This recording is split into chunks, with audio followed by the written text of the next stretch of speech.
जय हिंद, जय भारत दोस्तों। मैं पुष्पेंद्र गौड़ पुनः आप सभी का स्वागत करता हूं मेरी चैनल गणित की चौपाल पर। दोस्तों, कक्षा 10वीं के गणित विषय में हमारा अध्याय 12 वृत्तों से संबंधित क्षेत्रफल लगातार चल रहा था। प्रश्नावली 12.1 को हमने पूरा कर लिया था। आइए आज हम नई विषय वस्तु की शुरुआत करते हैं और वो है त्रिज्यखंड और वृत्तखंड के क्षेत्रफल। सबसे पहले हम बात करेंगे त्रिज्यखंड का क्षेत्रफल। अब त्रिज्यखंड का क्षेत्रफल होता क्या है? तो मान लिया कि एक हमारा वृत्त है जिसका एक केंद्र O है। अब आप वृत्त पर कोई भी दो बिंदु लीजिए जो कि केंद्र पर कोण बनाते हैं। तो इस प्रकार आप पाएंगे कि वृत्त की दो त्रिज्या और एक चाप से घिरा हुआ एक भाग आ जाता है। तो वृत्त की दो त्रिज्या और एक चाप से घिरे भाग को हम त्रिज्यखंड का क्षेत्रफल कहते हैं। त्रिज्यखंड की यही परिभाषा है, किसी वृत्त की दो त्रिज्या और एक चाप से घिरे भाग को हम त्रिज्यखंड का क्षेत्रफल कहते हैं। तो फिर अब बात आ गई कि ये भी चाप है और ये भी चाप है, तो ये भाग तो त्रिज्यखंड का क्षेत्रफल हो सकता है। तो हाँ, परिभाषा के हिसाब से ये भी सही है। क्यों? क्योंकि वृत्त के एक चाप और दो त्रिज्या से घिरा हुआ क्षेत्रफल वृत्त का त्रिज्यखंड कहलाता है। तो ये भी वृत्त का त्रिज्यखंड कहलाएगा। अब ये भी वृत्त का त्रिज्यखंड हो गया, ये भी वृत्त का त्रिज्यखंड हो गया, अर्थात एक ही वृत्त में दो त्रिज्यखंड बन जाते हैं।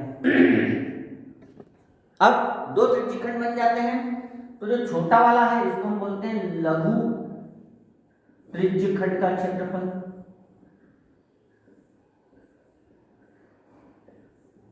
और जो बड़ा होता है वो आता है दीर्घ त्रिज्यखंड का क्षेत्रफल।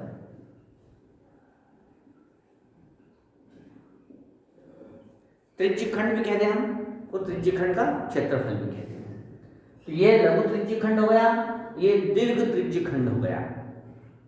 अब दोस्तों, जब तक अलग से ना कहा जाए तो त्रिज्यखंड का अर्थ लघु ही होगा, और जब भी दीर्घ त्रिज्यखंड की बात होगी तो दीर्घ लिखा हुआ हमें मिलता है।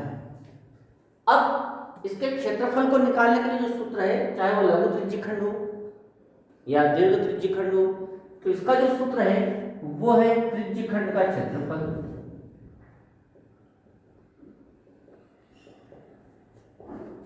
थीटा बटे 360 गुणित पाई आर स्क्वायर। जहां पर चाप के द्वारा केंद्र पर बनाया गया कोण थीटा होगा। ये जो चाप है केंद्र पर कितना कोण बनाता है उसको हम इसका थीटा मानेंगे, और आर इस वृत्त की त्रिज्या होगी जिसकी सहायता से हम त्रिज्यखंड का क्षेत्रफल ज्ञात कर पाएंगे। अगली हमारी विषय वस्तु है वो है वृत्तखंड और वृत्तखंड का क्षेत्रफल। तो वृत्तखंड क्या होता है? हमने एक वृत्त लिया जिसका केंद्र O है। इस वृत्त पर कोई दो बिंदु लिए, इनको मिलाकर हमने एक जीवा बनाई।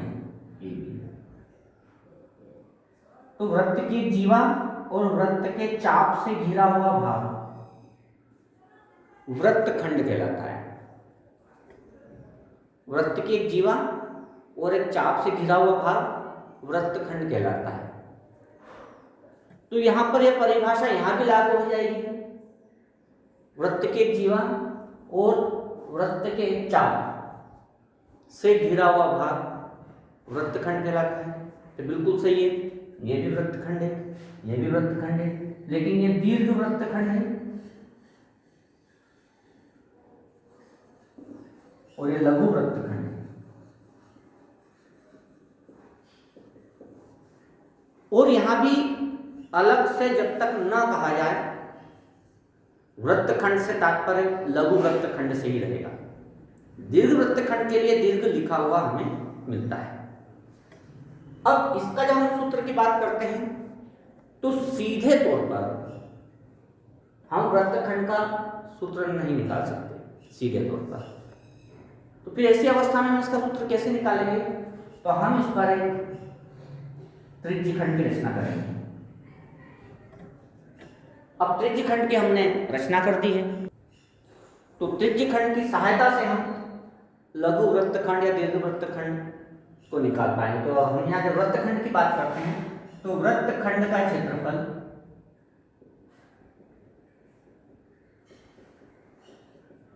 बराबर होता है त्रिज्यखंड का क्षेत्रफल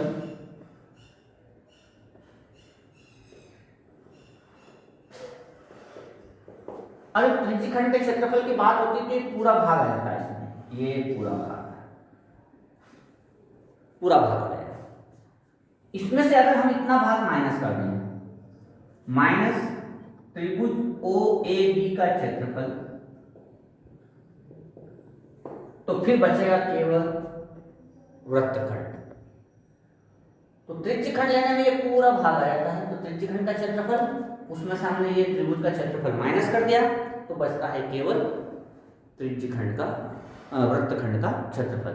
तो वृत्तखंड का क्षेत्रफल त्रिज्यखंड की सहायता से निकलता है। अब आप चाहे थोड़ा सा इसको ऐसे लिख सकते हैं, त्रिज्यखंड का क्षेत्रफल हमें पता है θ/360 गुणित πr² माइनस त्रिभुज OAB का क्षेत्रफल। तो इस सूत्र की सहायता से आप त्रिज्यखंड चाहे लघु हो या दीर्घ हो, हम उसको हल कर सकते हैं। इसके अलावा यहाँ पर एक और सूत्र का उपयोग होता है, वो होता है चाप की लंबाई। तो मान लें कि वृत्त का एक चाप है ये AB, आप इसकी लंबाई ज्ञात करना चाहते हैं, ये लघु चाप है, या आप इस दीर्घ चाप की लंबाई ज्ञात करना चाहते हैं, तो दीर्घ चाप को या लघु चाप हम इसकी लंबाई को ज्ञात कर सकते हैं। उसके लिए सूत्र है वृत्त का चाप, या खाली चाप भी लिख सकते हैं, बराबर θ/360 गुणित 2πr।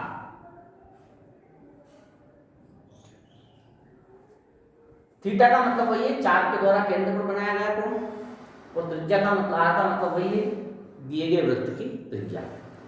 इन सूत्रों की सहायता से हम इस प्रश्नावली 12.2 को आसानी से हल कर पाए। आइए हम प्रश्नावली 12.2 को हल करते हैं। प्रश्नावली 12.2 का पहला सवाल, 6 सेंटीमीटर त्रिज्या वाले एक वृत्त है, इसकी त्रिज्या 6 सेंटीमीटर है। 6 सेंटीमीटर त्रिज्या वाले एक वृत्त के एक त्रिज्यखंड का क्षेत्रफल ज्ञात कीजिए। एक त्रिज्यखंड का क्षेत्रफल ज्ञात कीजिए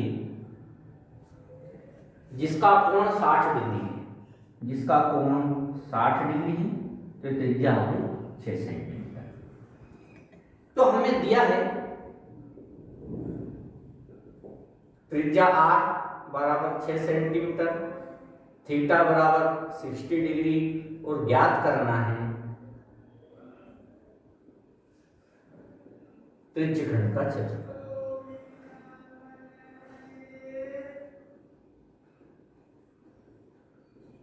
ये हमें ज्ञात करना है, तो इसको हम सूत्र बना लेते हैं।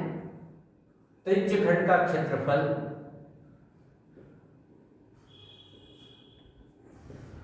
बराबर हो गया θ/360 गुणित πr²। अब अलग से जब तक ना कहा जाए तब तक पाई का मान 22/7 ही मानते हैं, और त्रिज्यखंड का मतलब लघु त्रिज्यखंड से ही होता है। तो थीटा आपको दे रखा है 60 डिग्री, पाई का मान आपको 22/7 ही लेकर के चलना, अगर अलग से ना दिया जाए, और r हमें दिया है 6 का वर्ग, मतलब 6 गुणित 6। 60 से कट जाएगा 6 बार, 1/6 गुणित 22/7, 6 गुणित 6, 6 से 6 कट गया, तो हो गया 132/7 सेंटीमीटर स्क्वायर। तो इस प्रकार से ये सवाल हल होता है जिसमें हम त्रिज्यखंड का क्षेत्रफल ज्ञात कर पाते हैं। हमारा अगला सवाल है, एक वृत्त के चतुर्थांश का क्षेत्रफल ज्ञात कीजिए। चतुर्थांश का मतलब होता है एक वृत्त के 4 भाग बराबर किए जाए। अब 4 भाग बराबर करने के लिए एक तरीका तो है कि ये तो हो गया इसके 2 भाग, एक व्यास की सहायता से, और दूसरे व्यास इस पर लंबवत हो तो ये 4 भाग हो जाते हैं। उसमें से ये जो एक भाग कहलाता है ये चतुर्थांश कहलाता है। ऐसी स्थिति में कोण 90 डिग्री का हो जाएगा, क्योंकि पूरा 360 डिग्री का कोण है, तो 4 बराबर भाग करने पर एक कोण 90 डिग्री का हो जाएगा। तो हमें यहाँ पर एक भाग तो आ जाता है, दिया है मैंने, वो आता है थीटा बराबर 90 डिग्री। वृत्त के चतुर्थांश का क्षेत्रफल एक और तरीके से निकल सकता है। वृत्त का क्षेत्रफल निकाल दीजिए, उसमें 4 का भाग लगा दीजिए, तब भी वृत्त के चतुर्थांश का क्षेत्रफल आ जाता है। इसके बाद हमें वृत्त की परिधि दी है 22 सेंटीमीटर, और हमें ज्ञात करना है चतुर्थांश का क्षेत्रफल।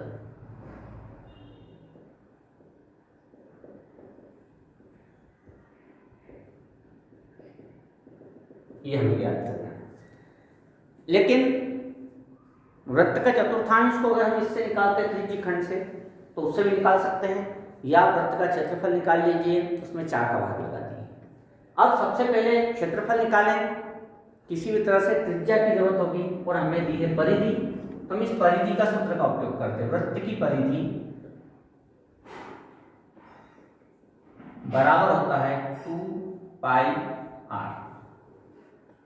तो त्रिज्या हमें ज्ञात करना है, तो 22 सेंटीमीटर तो परिधि है, 2 गुणित 22 बटे 7 गुणित 8, तो 22 गुणित 7 बटे 2 गुणित 22 बराबर 8। 22 से 22 कट गया, तो 7 बटे 2 बराबर 8। ये हमारी त्रिज्या आ जाती है। अब हम वृत्त का त्रिज्यीखंड लगाएंगे। वृत्त का त्रिज्यीखंड का क्षेत्रफल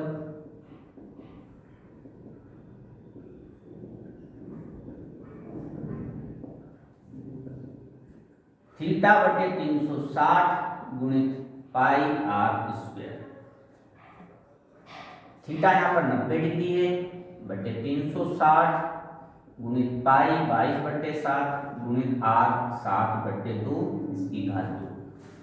ये 90 से 4 बार कट जाएगा, 1 बटे 4 गुणित 22 बटे 7 गुणित 7 बटे 2 गुणित 7 बटे 2। तो ये 7 से 7 कट गया, 2 से ये 22 कट गया, तो ये आ गया हमारा 77 बटे 4 गुना 8। अब चाहो तो इसको आप दशमलव में बदल लें, या यहाँ पर भी इसको हम छोड़ सकते हैं। अगला सवाल है हमारा प्रश्न क्रमांक 3। एक घड़ी की मिनट की सुई जिसकी लंबाई 14 सेंटीमीटर। हमने मान लिया कि एक घड़ी में मिनट की सुई है जिसकी लंबाई 14 सेंटीमीटर।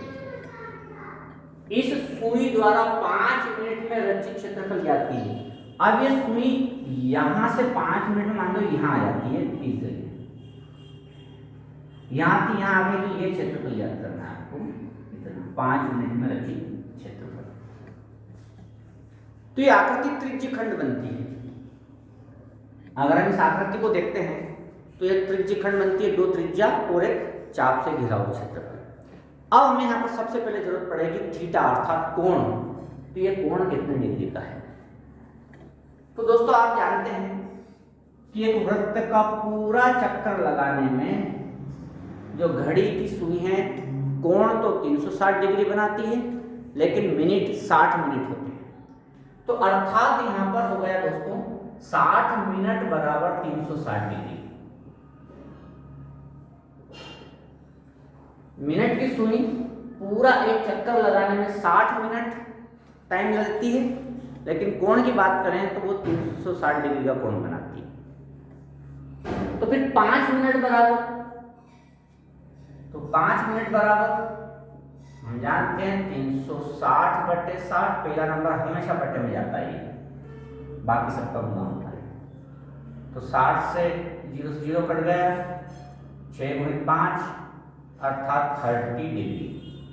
तो ये जो कोण बना थीटा बराबर ये 30 डिग्री हो गया और जो त्रिज्या है वो 14 सेंटीमीटर हो गई। अब आपके पास थीटा भी है और त्रिज्या भी है, तो आप त्रिज्यखंड का क्षेत्रफल उसी सूत्र के द्वारा आसानी से निकाल सकते हैं। हमारा अगला प्रश्न है प्रश्न क्रमांक 4। 10 सेंटीमीटर त्रिज्या वाले, ये 10 सेंटीमीटर त्रिज्या है, वृत्त की कोई जीवा केंद्र पर एक समकोण अंकित करती है। केंद्र पर कोण समकोण 90 डिग्री अंकित करती है। 10 सेंटीमीटर त्रिज्या वाले एक वृत्त की कोई जीवा, यह जीवा AB, केंद्र पर एक समकोण अंकित करती है। निम्नलिखित के क्षेत्रफल ज्ञात कीजिए। तो संगत लघु वृत्तखंड, तो संगत लघु वृत्तखंड ये है। संगत लघु वृत्तखंड का क्षेत्रफल ज्ञात कीजिए। तो हम जानते हैं लघु वृत्तखंड, वृत्तखंड कोई सा नहीं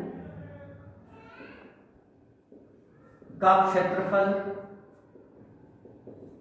तो लघु वृत्तखंड का क्षेत्रफल डायरेक्ट नहीं निकलता, हमें पहले त्रिज्यखंड लेना पड़ेगा। त्रिज्यखंड का क्षेत्रफल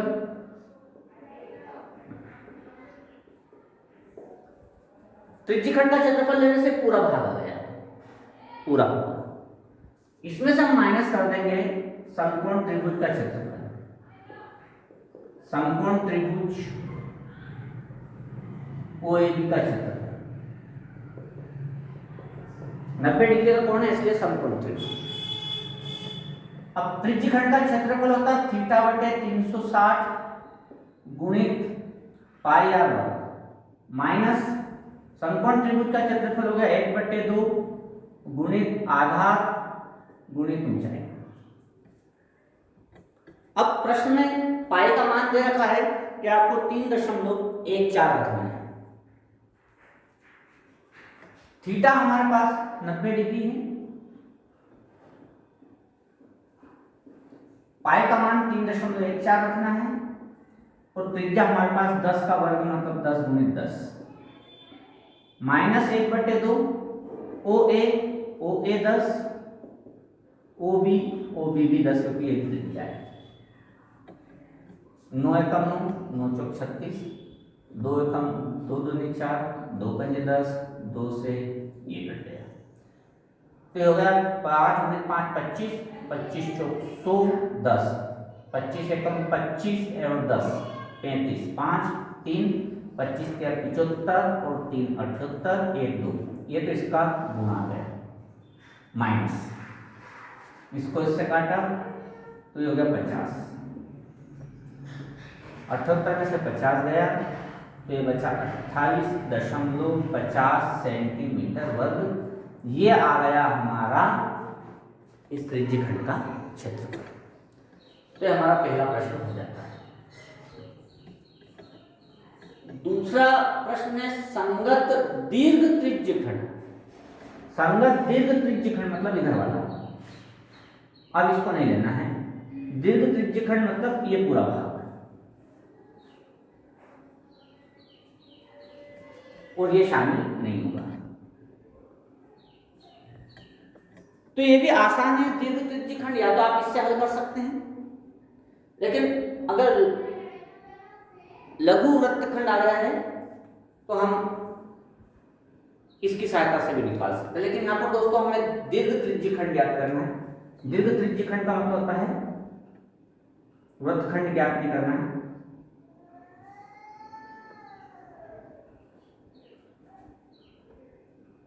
ये वाला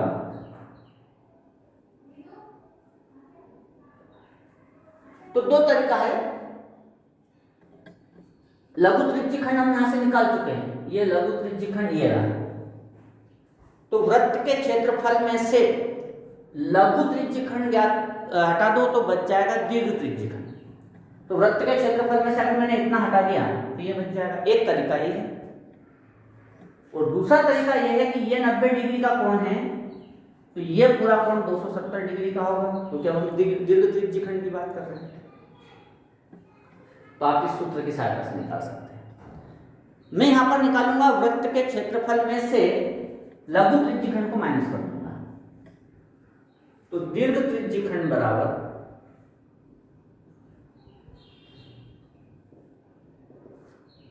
वृत्त का क्षेत्रफल माइनस लघु त्रिज्यखंड।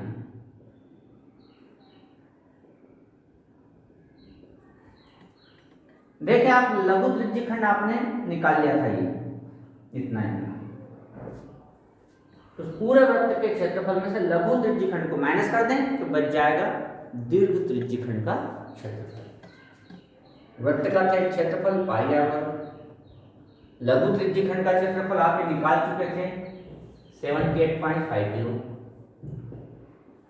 बस आप इसको हल कर दीजिए, आपका सवाल हल हो जाएगा। इस तरह से भी हल कर सकते हैं। और एक और तरीका है कि ये 90 डिग्री है, तो ये तो लघु त्रिज्यखंड के लिए कोण है, तो बाकी ऊपर जो बच गया है वो 270 डिग्री है। तो ये थीटा हो गया, त्रिज्या तो उतनी ही है, थीटा का मान आप 270 डिग्री, त्रिज्या तो वही हल कर देंगे, तो दीर्घ त्रिज्यखंड ऐसे भी आ जाता है। तो इस प्रकार से कुछ महत्वपूर्ण सवालों पर हमने चर्चा की। इसके आगे वाले सवालों पर चर्चा करने के लिए पुनः मिलेंगे। तब तक के लिए जय हिंद, जय भारत।